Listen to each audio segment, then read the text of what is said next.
it, so I'm just going to come out and say it. Some of y'all don't have ADHD from having too much Red 40 as a kid. Some of y'all had your soul split into pieces from trauma. I know trauma is like a big buzzword right now, and I'm sick of hearing the word myself. But the truth of the matter is, you can make all the plans that you want and read all the good books and underline stuff and make notes and do all the things. But if the other person living on the inside, pay no attention to how I look. Listen, I know I haven't been back here in a while, but I just have to come back and say this because I go to the gym, I read this book, I get my mind all good, then I get out to the car, and the other me wants to just listen to Harold and the Blue Notes on repeat the whole way home and just vibe out.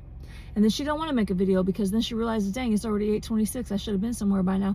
I should have been inside by now. I should have walked the dogs and took a shower and blah, blah, blah, blah. And then next thing you know, I'm not getting anything done. And it's because the person that went to the gym and the person that drove home and the person that had the slight panic attack in the car at the end about making videos, and the person that's going to walk in there, and who knows, maybe I'll vibe out, maybe I'll get some stuff done, because when I want to get stuff done, the other person in there says, no, I don't want to get stuff done. I want to vibe out because I'm in a vibing mood. You know what I'm saying?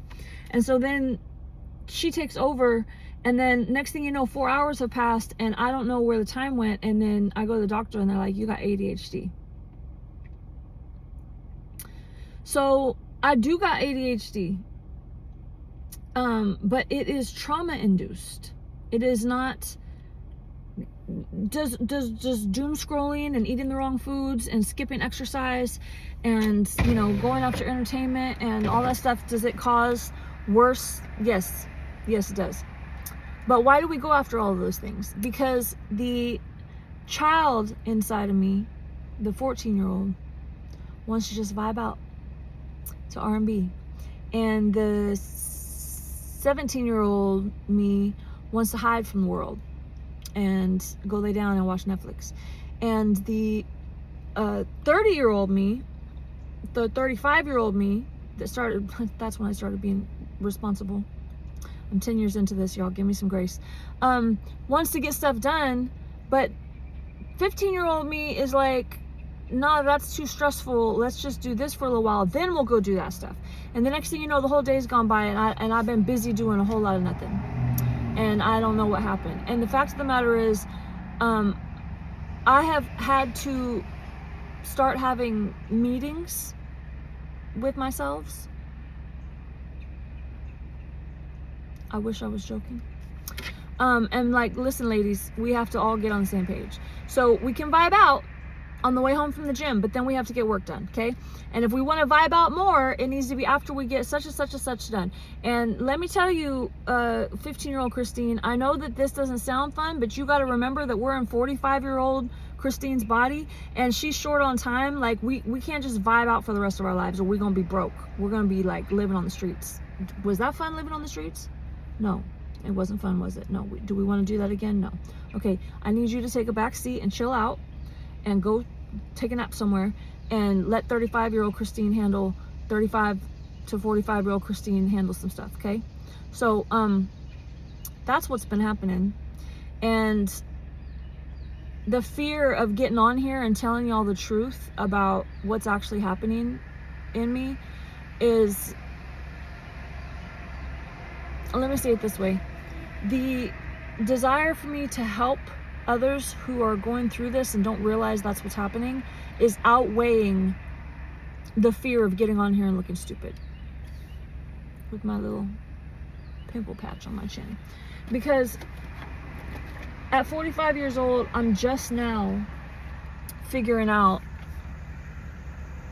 how to heal these things, and part of it is sitting down and having a talk with everyone. A lot of that needs to happen in journaling so that you can kind of see, let the different parts of you, speak. And then ask Jesus to oversee the meeting and ask him for a strategy on how to move forward. This all started when I started the book The Artist's Way. And this isn't in that book, but Holy Spirit asked me to do this. I wrote down ages 0 to 1, 1 to 2, 2 to 3, all the way up to, at the time it was 44, right? It was last year. And I wrote down any memorable trauma moments, any like identity nicknames I was going by at the time, or things that other people were calling me, and times that I felt were a trauma split moment where my personality branched off into another. The tree is, I don't have enough fingers for the tree. And then I fell and hit my head last year.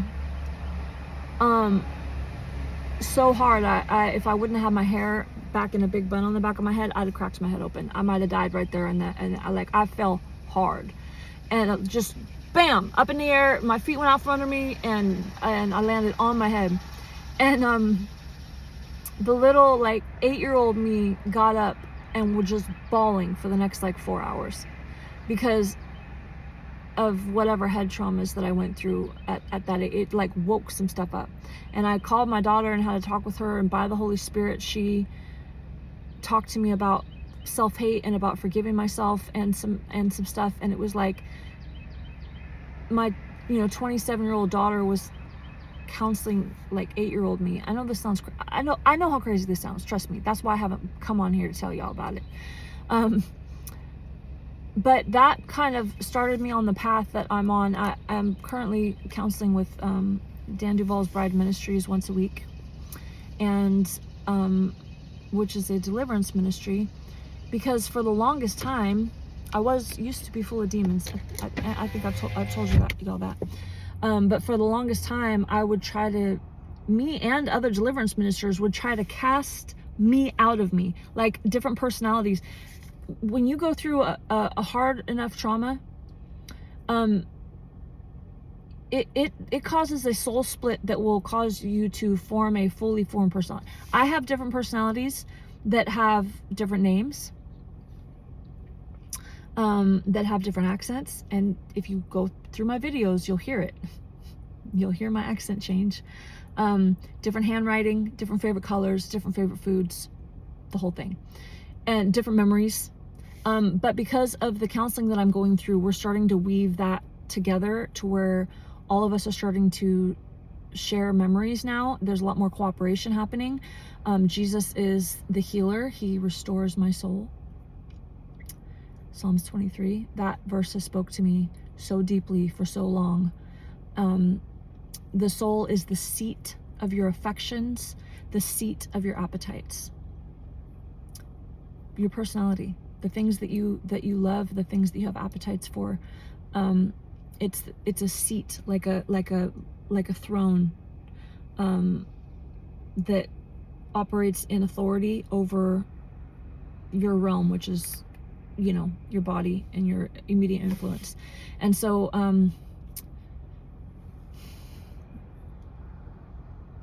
that's why I haven't been on here, so let me apologize for that.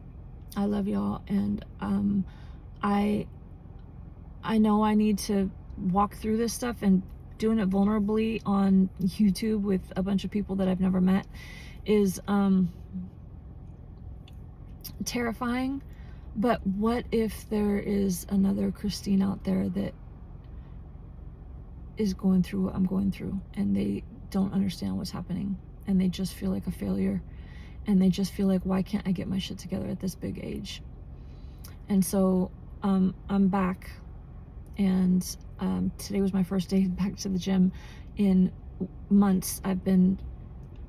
This whole last year I've just been getting sicker and sicker, and I've been waiting to get like well and get my shit together and eat my frogs, the ugliest frog first. If you know about Brian Tracy, if you have to eat a frog first thing in the morning, if you have to eat a frog every day, it's better to get it over with first thing in the morning.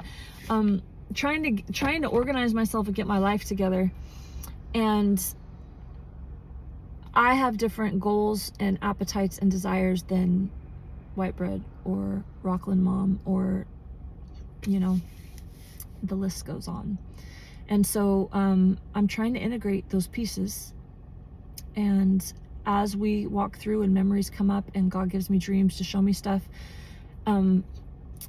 there are some spiritual entities wrapped around the different soul parts, and we've had to like retrieve soul parts from that were taken. I know how crazy it sounds. I know it does. If I were to hear me talking right now 2 years ago, I would have been like, she's deceived.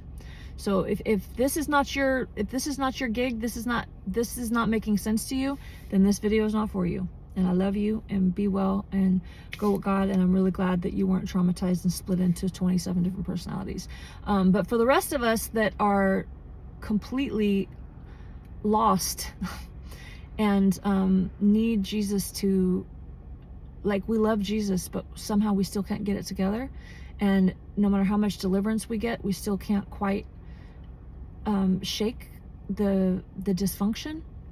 There needs to be brain, spirit, body, neuroscience, soul, everything, all the pieces brought back together and made whole again. So if you have any questions about what I just said, put it in the comments. I will either answer you or make a video to respond to you, because this information needs to get into the hands of the right people that need it. And for all my, ex-gang members, meth addicts, crackheads, baby mamas, baby daddies, felons, the people that went down all of the paths to destruction, and somewhere along the line you found Jesus and you've been trying to get it together ever since, but you still feel like a failure, there's hope. Jesus can fix this. I know it doesn't seem like he can, because it's been a long, long time and you're still this way.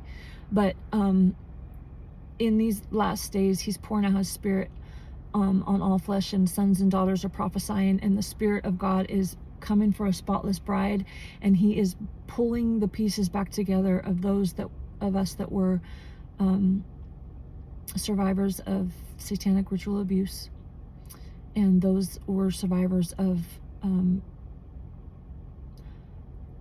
the unspeakable things that ripped us into pieces. I am here for you. Jesus is here for you. There is hope. You can fulfill the destiny that God called you to. You can fulfill the scrolls that God wrote about you before you were ever born. And man, let's do it. Let's do it together. Let's walk through it together. So I love y'all. I'll see you again soon.